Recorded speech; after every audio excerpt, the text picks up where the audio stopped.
Thank you. I'd like to call the meeting to order this morning and acknowledge that we are in Treaty 1 territory, the home and traditional lands of the Anishinaabe, Ojibwe, Inuit, Cree, and Dakota peoples, and in the national homeland of the Red River Métis. Our drinking water comes from Shoal Lake 40 First Nation in Treaty 3 territory. My name is Brent McIntyre, and I'll be chairing the hearing this morning. Our panel member, Richard Whitebread, is zooming in. Larry Robinson is sitting to my right. Our secretary today is Jason Robertson, and our assessor is Matthew Harley. To the Zoom participants of the hearing, please note you are placed in the waiting room until your property is called upon. When it is your turn, you'll be admitted into the meeting. Kindly follow along in the City of Winnipeg's Board of Revision YouTube channel for the hearing process. Once the host admits you into the hearing, please close or mute your YouTube player. You will then be permitted to speak with respect to your property. Once your hearing has concluded, you can leave the meeting. We will be hearing applications for a revision of the assessment rule in accordance with the Municipal Assessment Act. The matters for which revision is requested have been described in each application, and we will limit discussion to those matters. The statements that are made at this hearing are sworn testimony, and anyone speaking to the matters must be sworn in. Be advised that comparisons of assessments of properties are not considered evidence of market value by the Board of Revision. The Board of Revision is appointed annually by Council and is independent of it and the City Administration.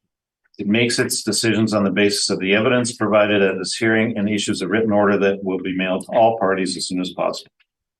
Please note that the board's decisions with respect to an application may be appealed to the Manitoba Municipal Board if the matter pertains to assessed value or classification, or to the Court of King's Bench if the matter pertains to the application of exemptions from taxation. Should you wish to appeal, information on how to do so will be included with the board's order. With respect to the hearing process, I will confirm the points of appeal with your property to be addressed with each applicant following the swearing in. We will then have the assessor's testimony followed by questions that the applicant may have, and then the applicant's testimony followed by questions. Each side will have an opportunity to summarize if they wish. Once all of the evidence about an application has been brought forward, the applicant may leave. The process will repeat for each item on the docket. The session will close after all the applications have been heard, and the board will deliberate in private and make its decisions. You will receive the board's decision by registered mail as soon as possible. As information, all public hearings are live streamed, recorded, and will be part of the public record. We will be hearing items 5, 6, 8, and 10 on our docket today. Mr. Robertson, please affirm the assessor and the applicant's testimony. Thank you. Mr. Assessor, please state your full name. Matthew Harley.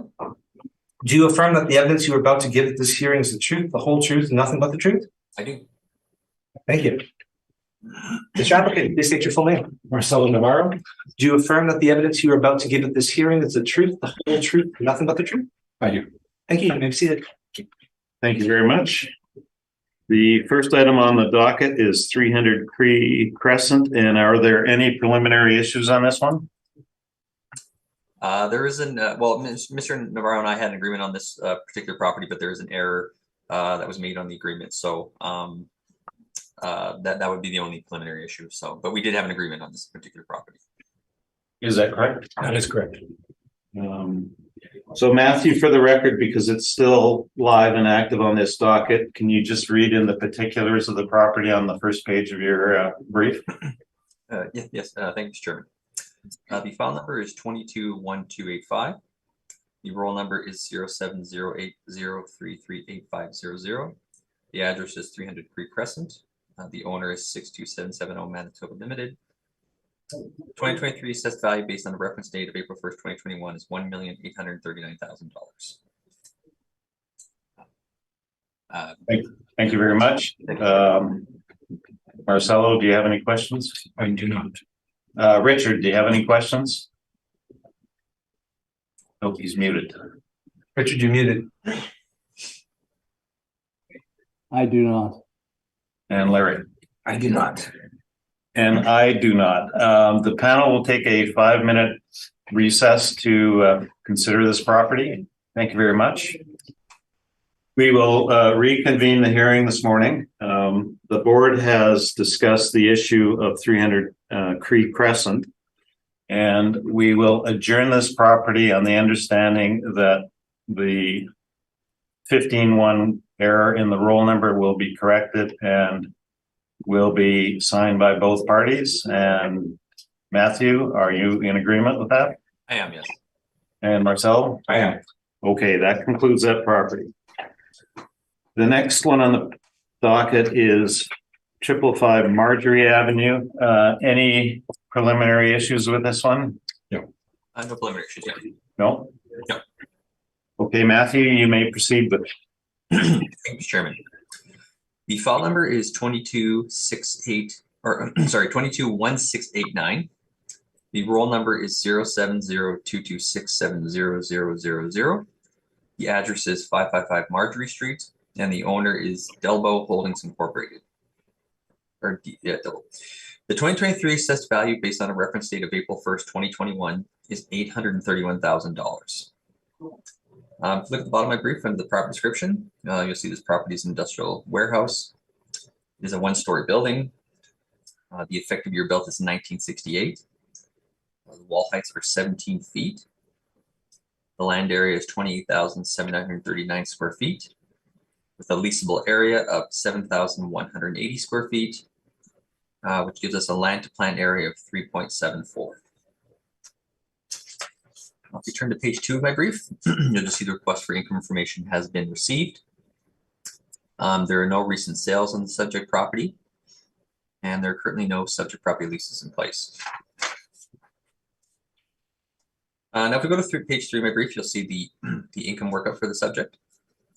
Now, going to the top, you'll see we have 5 premises. So it's the entire area is broken down in 5 different areas, which gives us a total leasable area of 7,180 square feet.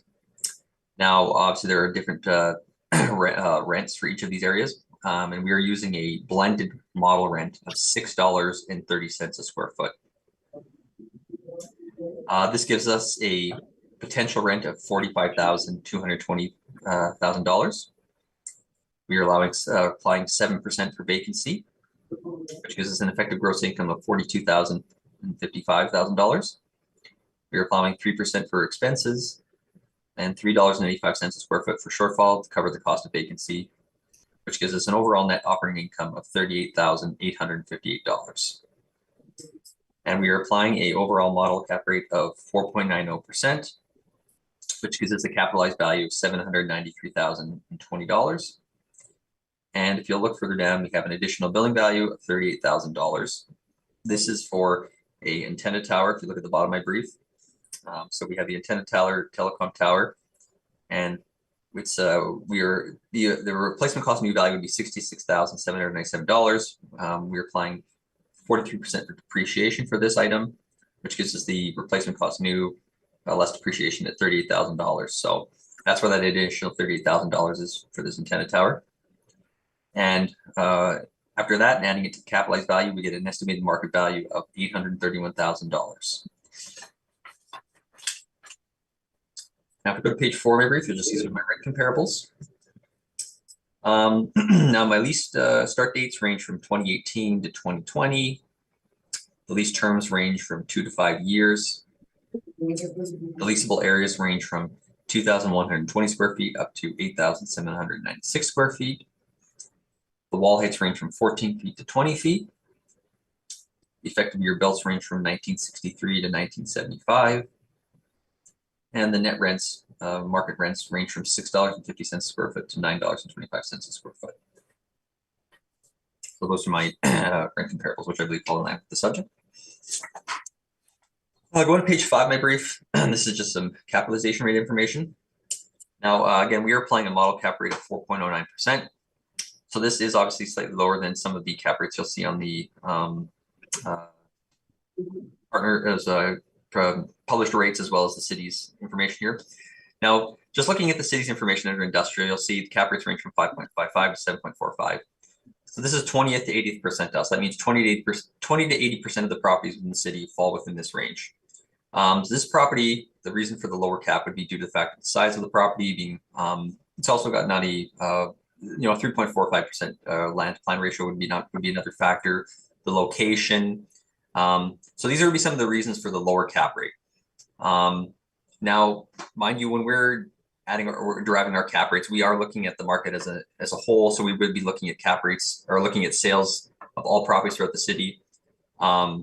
So there are sales we've seen with lower properties of smaller. We would be comparing properties that would be of smaller size, and we have seen cap rates, lower cap rates, which would support that lower cap rate. So that is the reason why we applied that cap rate. So it's not just a arbitrary cap rate we've chosen. So, but as I said, it falls within like the 10% percentile, if you will. So it's kind of more on the lower side. Whereas if you look at, for example, like on any cap rate we would have, let's say if that's 8 to 9%, that would be kind of the 90th percentile. So it'd be kind of like an outlier on both sides. But so that would be the reason, the main driving factor for the cap rate, the smaller sides of the property and all those factors. Go to page 6 of my brief, you'll just see some Municipal Assessment Act excerpt information. If we go to page 7 of brief, at the top, you'll see a subject property map. So you'll see where the property is located on Marjorie Street and where it's in relation to St. Matthews Avenue. So it's within the St. James area. If we go to the bottom of page 7, you'll just see a photo of the front of the subject property. And also in the background, you can just kind of see that antenna, which I mentioned previously. Going to page 8 of my brief, you'll just see the boundary of the subject at the top of the page, just to show the overall size and area and where the building is situated. The bottom of page 8, you'll just see another photo from different angles to show the full size of the property. If you turn to page 9, you'll just see additional photos, one from the rear of the subject, and then at the bottom of page 9, just another angle or view of the subject, I believe from the north side.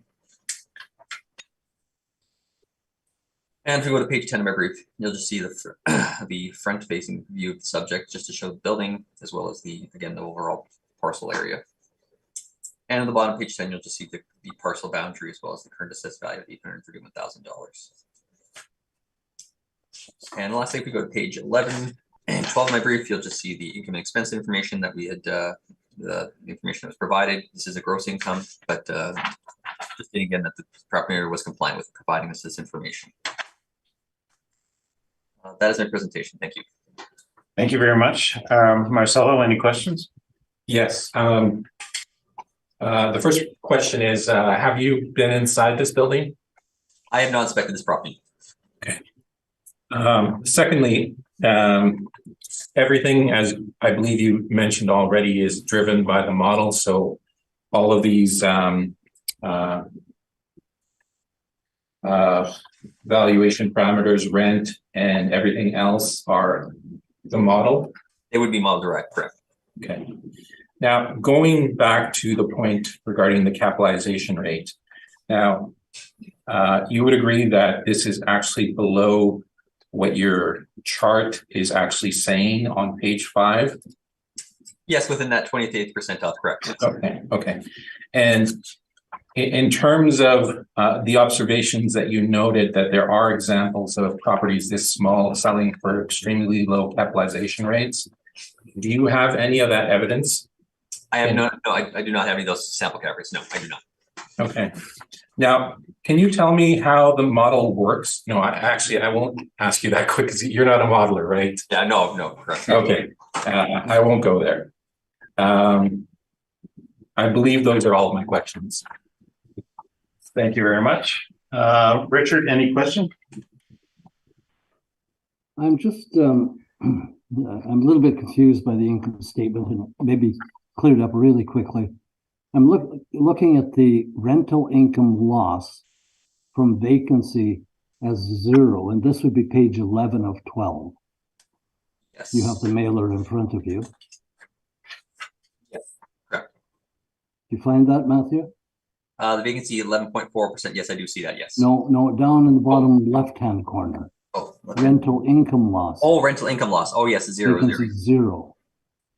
And then over where you were looking, it shows 11.4% vacancy. Am I missing something in reconciling those two numbers? Well, unfortunately, said I don't. These are filled up by the property owners, so I can't really, I don't really know what the reason for that would be. So I can't really speak to that. So when the model does the assessment, it picks a 7.0%. Is it going by a range of properties that you've looked at, or is it examining this 11.4 or this 0? Yeah, we're applying like a market vacancy. So we would look at the specific area. So we would be looking in this particular area, like St. James, and looking actually what actual market vacancies are in that area. So that would be when we would apply that vacancy, when we're using our model, that's where it would be derived from. We're not just like, since like this is what we're seeing in the market vacancy in this location. So that's how we would apply that vacancy. Okay. Yeah. So then when you look at this and you say 7%, but it's 11 or it's 0, whichever you buy, you don't do an adjustment yourself? Well, in terms of vacancy, yes. For example, like if it's an issue of, let's say, chronic vacancy, let's say they've had vacancy for a number of years, like it's been consistent, then that was something we would look at. But if it's like, for example, if it's a 1 year maybe off for vacancy, we wouldn't really, because that wouldn't be really, consistent. So it's something we would look on a case by case basis, whatever. And I believe from this property, I believe it's, again, I don't have the other mailers with me, but I don't believe it was a chronic vacancy issue they're having. So that's kind of why we went with the market. But yes, there are situations if we're seeing like a property that has like 3 to 4 years, let's say, of consistently higher vacancy, we would definitely make an adjustment for that. So okay. And then you show a one premise, but then you show an antenna cellular tower with $20,000 of revenue coming in. That's not shown as a separate premise or a separate. Yeah, that would be, it would be more of like a detached structure we add. Like, so if you go to the bottom of my page 3, my brief, like that's like how we're adding the property. Like that's basically the information on the antenna. So it shows the antenna information. Again, we're doing on a cost basis. So it would be, we're replacement cost new, and then we're, subtracting the depreciation. So we're saying this is what the added value that they're gaining from this would be roughly. So. Oh, there you are. Okay. Yeah. Yeah. Okay. Thank you very much. No further questions. No problem. Thank you. Larry, any questions? I had no questions at this time. And I have no questions. So Marcelo, you can proceed. Just let us get there. Yeah. So page 1, it's the front page. This is 555 Marjorie Street. And on the next page, we'll see our assessment summary. On page 3, you will see the intended use of a report and intended user. I will skip over that. I was in this property in June of 2018. I had a conversation prior to this hearing with the owner, and she indicated that there have not been any changes since I was last there. Assumptions and limitations on page 5, and on page 6 you can see the general location of the property, a picture of the property, and an outside picture of the property. I won't go into the property description. I will actually flip to page 11. So we did 2 approaches to this property. We did a cost approach and we did an income approach. So you can see the summary of the income approach on page 11, and the actual report is in the appendix. So I will go over that once I'm done with the report itself. So we have a replacement cost new of $576,673, depreciation of $415,205, and a replacement cost new less depreciation of $161,468, land value of $546,000. At this point, that is where most of the value in this property is in the land value, and a total value of $707,468. Below that, you can see the land sales that I used to establish the land value. We did not use the direct comparison approach. We did use the income approach. On the first page, on page 13, you can see there is a mistake there. This is actually 7,000 square feet of rentable area, as you can see in the chart below. So we've listed the leases in this location and accounted for the vacancy for 1 unit of 800 square feet. So we've got a rent of $8.04, which is substantially higher than what the assessor is noting. Now the vacant unit is, how would I deem? It is, I guess, an area. I don't know how leasable it is. It is used as storage. So That's why I haven't made any further adjustments to the market vacancy. You'll see later on that 800 actually represents the 11.4% vacancy that the owner notes in their report. Now, in terms of vacancy, if you turn to page 21, we are noting that we are applying a 7% vacancy to this property, $3.85 shortfall, and 7% for non-recoverable expenses. In terms of the capitalization rate, if you turn to page 24, we are applying a 7.25% capitalization rate. And you can see our work up there, starting at the beginning, we have $8.04 for 7,000 square feet. That gives us $56,270. 7% vacancy brings the effective market to $52,331. After expense allowances, we deduct $5,550, giving us a net operating income of $46,781.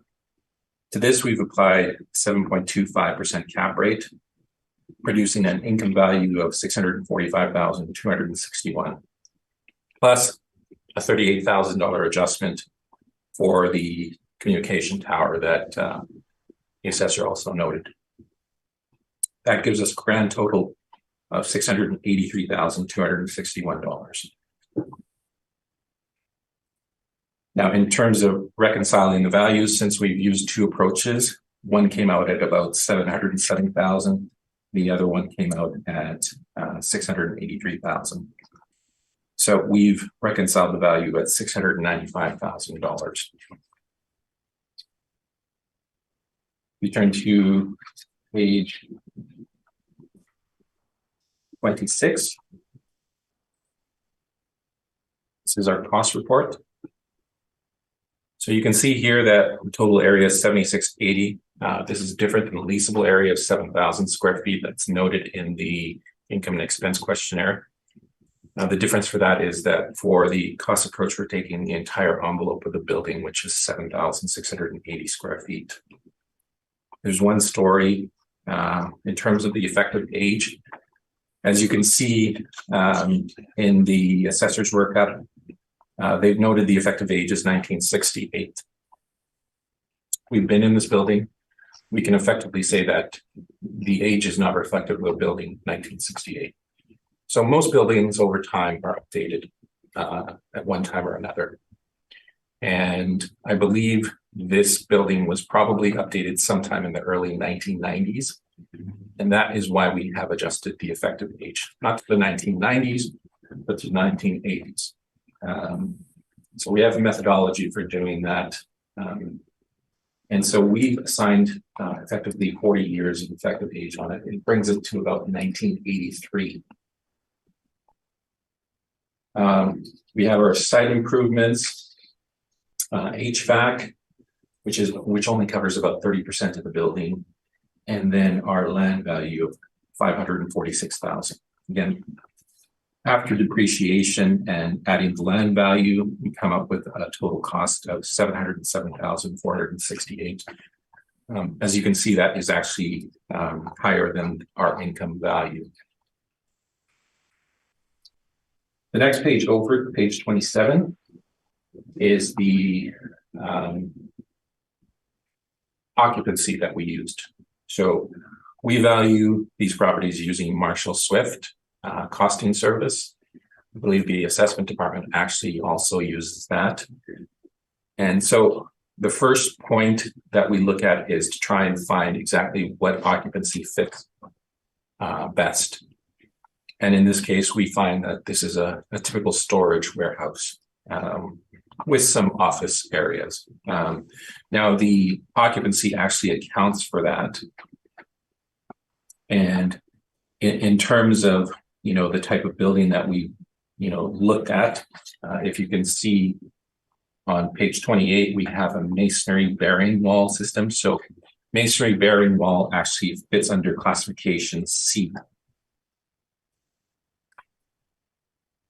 And if you look at page 28, We've given it a rank of 2. So what that means is that the ranking on page 28 for a masonry style building is average. It's not good, it's not excellent, it's just average.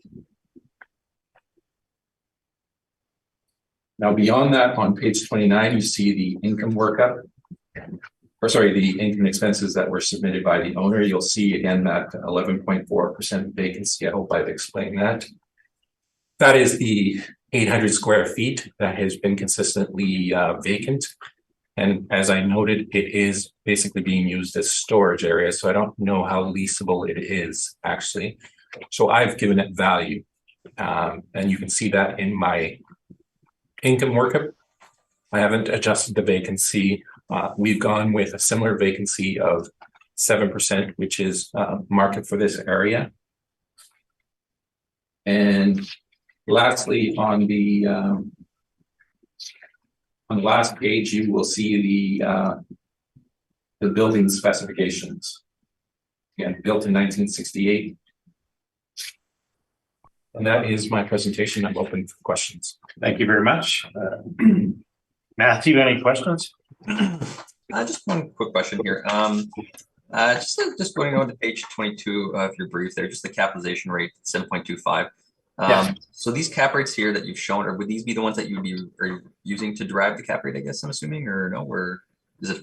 They're merely an example of properties that have sold where we've actually calculated capitalization rate.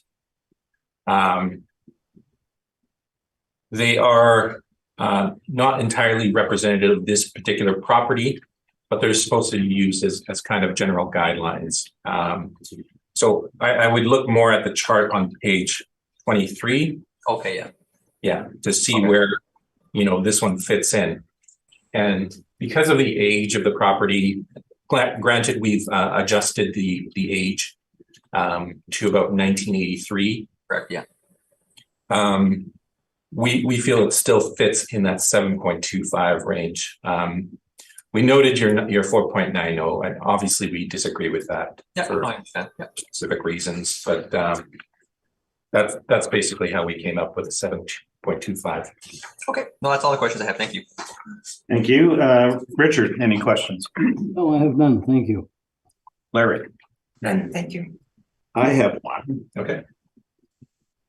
This is the first time on an income producing property that I've seen anybody submit the cost approach. Why is that? Well, I went through a costing course. So you're going to start seeing it more often now as a way of supporting our income value. So the two should actually, there should be some relativity between the two. If you do the cost approach properly, you should come up with a value that is fairly close to your income value, no matter what the age of the property. Based on our review of it, and we did look at this building, we did look at the land, and we realized that over time, what happens with the cost property is that at the beginning of it, costs and land are high, but as the building ages, the building value starts to drop, the land value starts to go up. So at this point in the life of this building, the land value is where most of the value of this property is, not the building. The building has depreciated, not severely, but quite a bit. And that, again, taking into account that there have been renovations done over the years to this property. So it's not reflective of 1968 building. And that's why we noted it. So if you make proper adjustments, now if we had looked at this property as a 1968 property, we would have come up with a completely different conclusion. The value would have been lower than the income value. But because we've made that adjustment to the effective age of the property, and note the condition of it, it brought the overall value of the building value and the overall value of the property up. So we think it's an effective tool at kind of gauging whether our income approach is actually accurate. And again, if done correctly, if you choose the correct occupancy, if you go out and look at the value of the land and come up with a value of land that's reasonable, make proper depreciation adjustments, you should technically come out to something that's fairly close to your income value. And in this case, that's what we did with these three properties. You'll note that we did it on all three. So it's something that we're going to be doing more often. Some of this stems from the issue of the capitalization rates that the city is using on these older buildings. Where we really can't reconcile how they're coming up with the cap rate. So we felt that it was necessary to actually introduce something else to actually support our value. Okay, that brings another question. So an investor is looking at the income of their property. For sure. And they're the willing buyer, right? Absolutely. And would they be looking at the cost approach? Typically what they would use is the income approach. And that's where our approach is simply there to support this value. Now, would they look at it? No. Could they look at it? That's a different question. Yes, I believe they could look at it. Again, if you do the cost approach correctly, if you make the proper adjustments, you should come up with a value that's fairly close to your income value. So income would be first. Yes.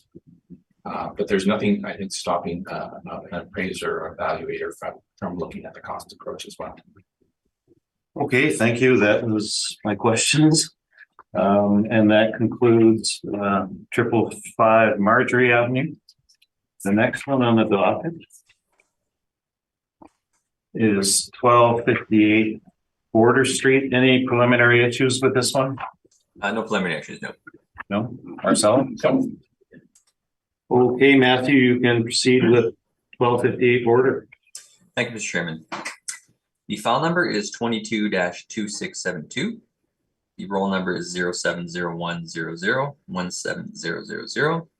The address is 1258 Border Street, and the owner is 6833749 Manitoba Limited. The 2023 assessed value based on a reference date of April 1st, 2021 is $901,000. If you look at the bottom of page 1 of my brief, you'll see some property description information. This property again is an industrial warehouse use. It's a one-story building. We haven't, the actual years built range from 1964 to 1985, with an effective year built of 1966. The wall heights range from 11 to 15 feet. The land area is 17,760 square feet, with a leasable area of 8,536 square feet and a land plan area of 2.08. You go to page 2 of my brief, you'll see the request for income information have been received. There have been no fairly recent sales on the subject, but there's the subject sale history, and there are no subject property leases in place. Now, if we go to page 3 of my brief, you'll see the income workup. So again, this is a storage warehouse property. There's just the one area at 8,536 square feet. You're applying a model rent of $7.03, which gives us a potential rent of $60,008. We're applying 7% for vacancy, which gives it the effective gross income of $55,807. We're allowing 3% for expenses, $3.85 square foot to cost for vacancy to cost, or shortfall to cost to cover vacancy, which gives us a net operating income of $51,833. And we are applying an overall capitalization rate of 5.75%, which gives us an estimated market value of $901,000. Now, if we go to page 4 of my brief, you'll just see my rent comparables. My rent comparables range from 2016 to 2020 in terms of lease start dates. The lease terms range from 3 to 5 years. Leased areas range from 6,065 square feet to 15,019 square feet. The wall heights range from 14 feet to 16 feet. The effective year builds range from 1952 to 1965. And the net rents range from $6.50 a square foot to $8.78 a square foot. Those are my rent comparables. Now again, if we go to page 5, just regarding the information regarding cap rate information. Again, we're at 5.75, so that cap rate would still kind of fall within the 28th percentile of cap rates we're showing within the city for properties.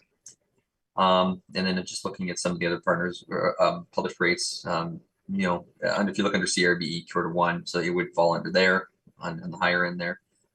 And again, the reason for the lower cap rate again would be the same kind of situation as I spoke to before for the previous property. Again, based on the size of the property, location, age, a lot of those factors would be the biggest drivers. And again, we're looking at the whole market for sales. So, I don't have any. I'm not showing the specific sales in my brief, but we're looking at the whole market. So we have seen sales for that. So that's why we have applied that cap rate. So going to page 6 of my briefs, just some municipal assessment active group information. If we go to page 7, you'll just see the subject property map. So you'll see where the property is located on Border Street. Just kind of see where St. James is on the street adjacent to that on there. So you'll see where it's situated. The bottom of page 7, you'll just see a front photo of the subject property. Continue to page 8, you'll just see some additional views. So you just kind of a side view of the subject, showing the whole length of the building on one side, and then at the bottom of page 8, you'll just see the other side of the building on the opposite side. Now, if we go to page 9 of my brief, you'll just see the overall parcel size of the subject at the top, and at the bottom, you'll just see another photo just kind of showing the overall building size and outline of the subject. I'll go to page 10, it's just some additional photos. At the top, you'll see the rear of the photo of the subject property. Page 10, you'll just see another angle just of the subject property, just from a different view. And if you continue to page 11 of my brief, you'll just see the front view of the subject. This property does have some office space in front. The smaller part you can tell, and in the back is more where the warehouse space would be. And then look at the bottom, page 11, you'll just see the parcel boundary and the current assessed value at $901,000. And then if we continue on page 12, you'll see the request for income information, and the income expense mailer. So this is a gross income. And just on page 13, and this would be just again the current tenant that's in there. That is my presentation. Thank you. Thank you very much. Marcelo, any questions? I don't think so, because I think there would be the same questions as I've asked As for the last. previous one? Yeah. Okay. And Richard, any questions? None, thanks. And Larry? No. Matthew, if you go to, did you look at any of these past sales? It seems to be an odd trend. Yeah, I think, you know what, let me actually have this up quickly. I think some of these might maybe multi-role potentially sales. So let me double check, because you're right. I can see, I see what you're kind of saying here. Quickly check here for you. Here, just check sales here. So yeah, I see what you're saying. Yeah, because in let me just check here. Okay. Yeah, so 2010, the 2010 sale, that would have been a multi-role sale, so we wouldn't really be including that, or putting much weight on that. The 2005 sale was actually also multi-role. The only sale that actually we considered a bona fide arm's length sale would have been the 2014 sale. So that's the reasoning for the, I guess, fluctuations in sale prices. So. Okay, that was my only question. So Marcelo, you can proceed with your presentation. Actually, I have a question. Oh, okay. Go ahead. I don't see the subject sale history showing anything from 2014. Am I looking at the wrong page? On page 2 of my brief, so does it just show 2 sales? Yeah, just 2 sales. Oh, okay. Yeah, I'm not sure. I apologize. Maybe there was something an error, but that's very odd. So, yeah, but there was a sale on August 7, 2014 for $500,000. So, okay. I apologize. Yeah, I don't know why that wouldn't be showing up, because it's. Was that a multi-roll? Was that a multi-roll sale? The 2014, well, the only ones that are multi-roll were 10 and 5. The 2014 sale, I've looked in our system, which was verified by one of our assessors. It was verified as a bona fide sale. So Okay. Okay, thank you. You can proceed with your, Okay, so here we have 135 Midland. We can probably skip right to Oh, wait. 135 Midland. sorry, Border Street. oh, sorry, we're doing 258 Border. We're doing Border. Sorry. That's why I had the wrong sales. oh, okay, there we go. Yeah, okay.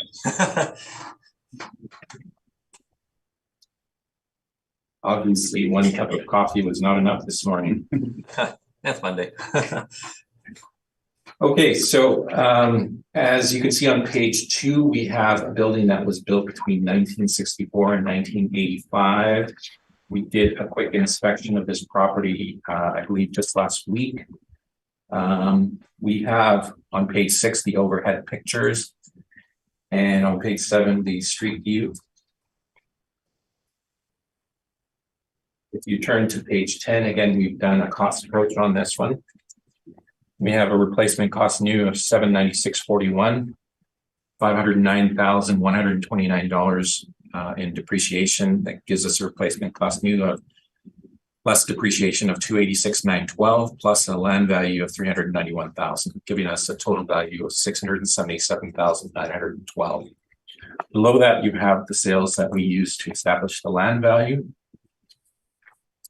On page 12, you can see the rentable area as 8536. I believe that is, the gross area. We have a leasable area of 8179. And if you turn to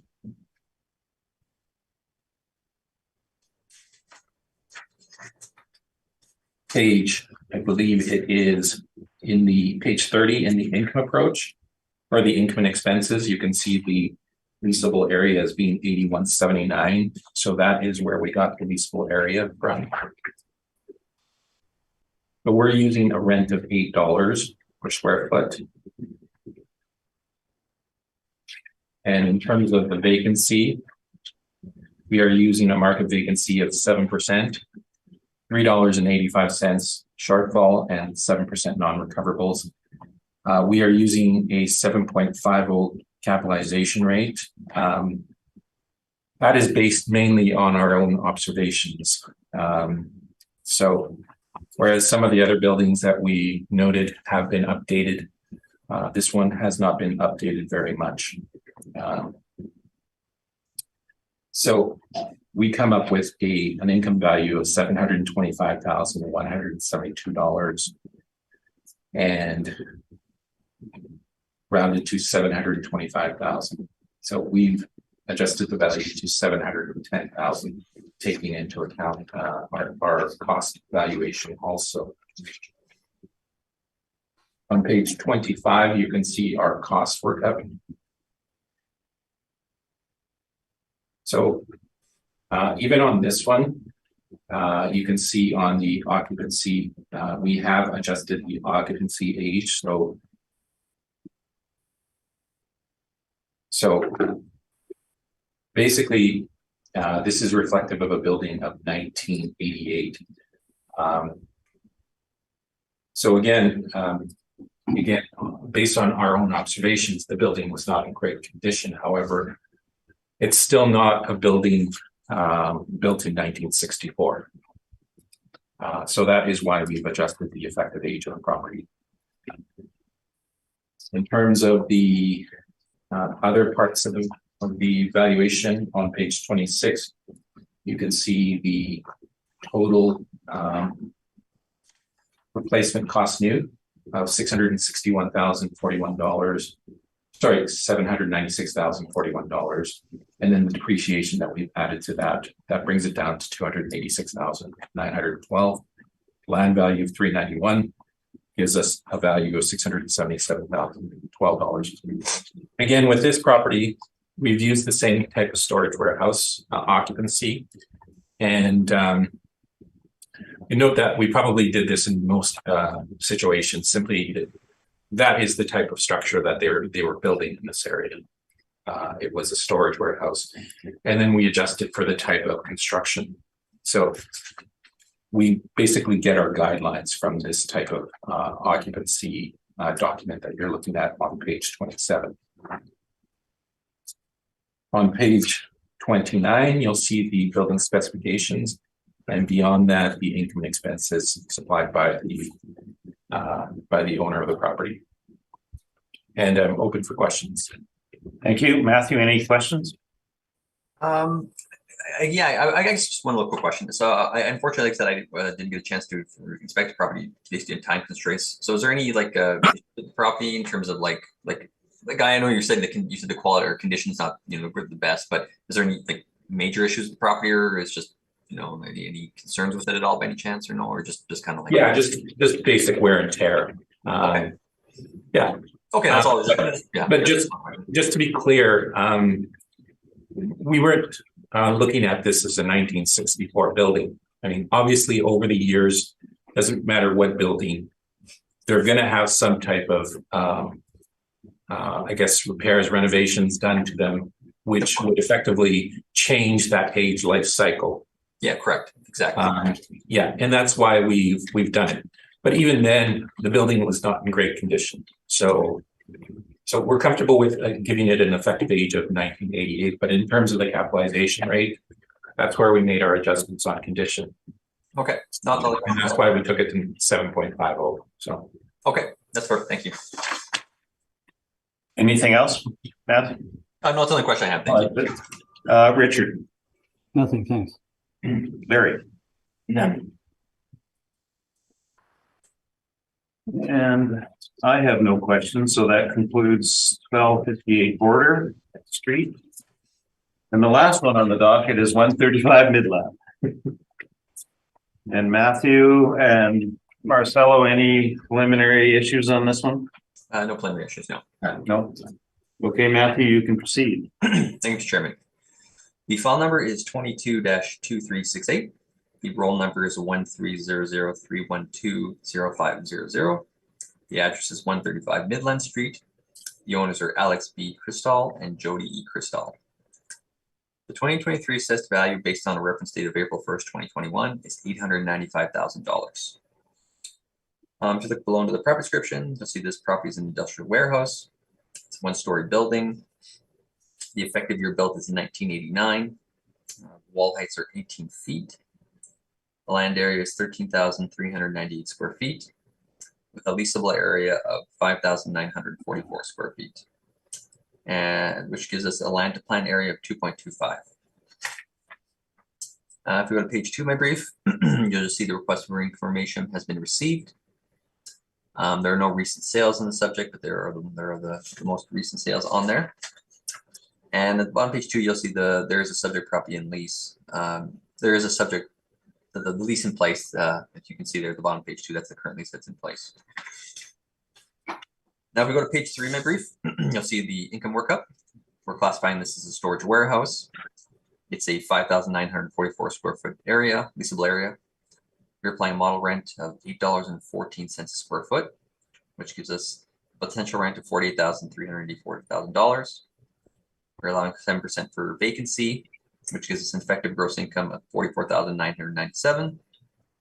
We're allowing 3% for expenses, as well as $3.85 square foot for shortfall cost to cover vacancy, which gives us a net operating income of $42,045.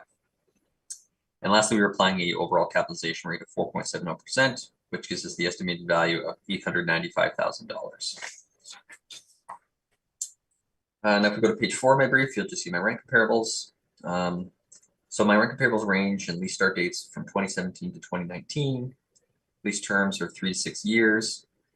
Leasable areas range from 3,550 square feet to 7,156 square feet. Wall heights range from 12 feet to 18 feet. The effective year builds range from 1965 to 1979. And the net rents range from $7.25 a square foot to $10.08 a square foot. Going to page 5, my brief, kind of the same, I'm not gonna really go much to this again, it's the same situation with the other properties. Again, the lower cap rate would be based on the fact of the size, age, location of the property. So those would be the driving factors of the cap rate. So I'm not gonna, it's kind of the same argument I had for the previous one, so I'm not gonna really go much into it in that, because I think the board understands my position. Go to page 6 of my brief, just see the municipal assessment active information. We turn to page 7 of my brief, you'll see the subject property map, so where it's located on Midland Street. And you'll see it's just north of there is Notre Dame Avenue, so again within the St. James area. Look in the bottom of page 7 of my brief, you'll just see the subject property, just an overhead view of the property, and it's the outline of the parcel. This continues on page 8, just showing additional photos from different angles of the subject. If we go to page 9, again, just some further photos, just from different angles, just to show the overall position and of the building where it's situated on the parcel of land. And page 10 is just the parcel boundary and the current assessed value at $895,000. And going to page 11 through 12, this is just again the request for income information that has been provided by the property owner. That is my presentation. Thank you. Thank you. Marcelo, any questions? I don't believe so. I think they're covered in the first property. So. Okay, thank you. Richard, any questions? None, thanks. Larry? No, I'm good too. Thanks. Matthew, the subject property has a 20-year lease according to your evidence. Correct. Is that a step-up lease, or that's not the original net rent of $750 a square foot, is it? No, like I was from what I could looking at the old mails, I believe there were step ups, but again, it's not really, I've seen with the step up, we were looking more at the market rent because again, it's a very long-term lease. So we understand it's, it's there, but we just want, we're showing because that's what the case is. So it's not really, market obviously. So that's why we're using, market rent opposed to the subject lease in place. But yeah, I from what I was able to look at, there were step ups from over years that I was able to find. So. Okay, thank you. That was my only question. And Marcelo, you can proceed with your presentation. Okay. Again, this is 135 Midland Street. We did an exterior a couple of weeks ago. We did not do an interior. On page 6, you can see the overhead and bird's eye view. And you can see the picture from street view. What I will note about this property is that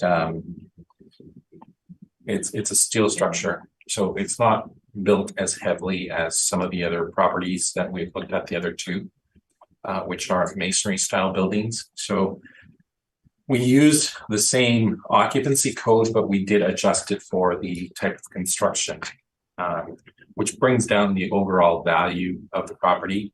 Again, the other construction method for the other two properties is more expensive. On page 10, you can see again our cost summary. So the replacement cost new is $440,695. I mean, it's kind of low again because this is not as heavily built structure as the other two. Depreciation is $229,161. Again, that's reflective of the 1989 8. However, I will go into this that we did adjust the effective age on this one as well to about 1995. And that was based partially on our observation of permits. So we do suspect that this building has been updated over the years. So we brought the effective age up a bit. The replacement cost new less depreciation is $211,534. And the land value is $308,000. That gives us a total value of $519,534. Next page, you can see the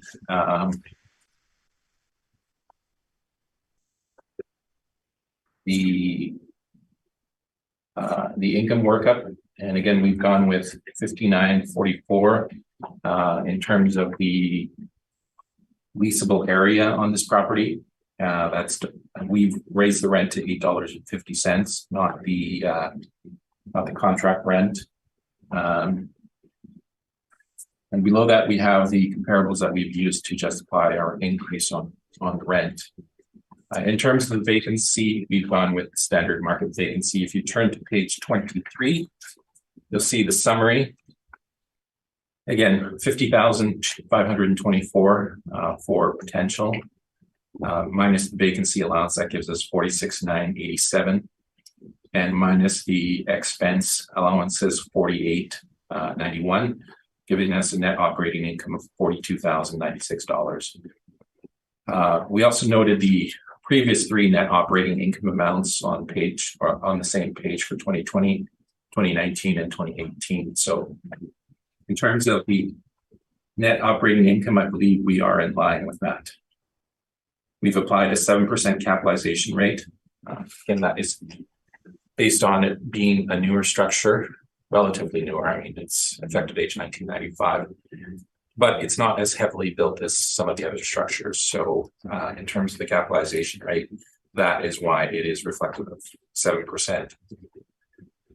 We have an income value of $601,376, and we've reconciled it to $590,000. On page 25, you'll see our income workup. You can see on occupancy number 1 that we have an effective age of 28 years. That brings it down to about 1995. So we are working our way down from 2023, which is the physical age as of the tax year. So age is a physical attribute as opposed to an economic one. That is why you go down from 2023 to 1995. That gives you 28 years. We've added HVAC to about 18% of it, and space heaters for 82% of it. Site improvements of 75,000, land of 308,000. And again, when you look at the replacement cost new, that's 440,695. Less depreciation gives us a value of 211,534, plus land value 519,534. You can see on the next 2 pages, the occupancy code, storage warehouse. There is one that an occupancy code, which is known as just a standard industrial shop, which I think we could have just as easily gone with. However, that would have given us a much lower value. So we stuck with the same occupancy storage warehouse code. On the next few pages, you'll see the income workup. On page 29, you'll note that you can barely see it, but you'll note that the step-up lease category is actually checkmarked on page 29. And on page 31, you have the building details. And I'm open for questions. Thank you. Matthew, any questions? No, my questions actually were answered in the presentation. Thank you. Thank you. Richard. Oh, he's muted. Oh, he's muted. Richard? I have no questions. Thank you. And Larry? Not at this time, no. And I have no questions, so that concludes this property. We've heard all of the items scheduled today, and this hearing is now adjourned. Thank you very much, everyone.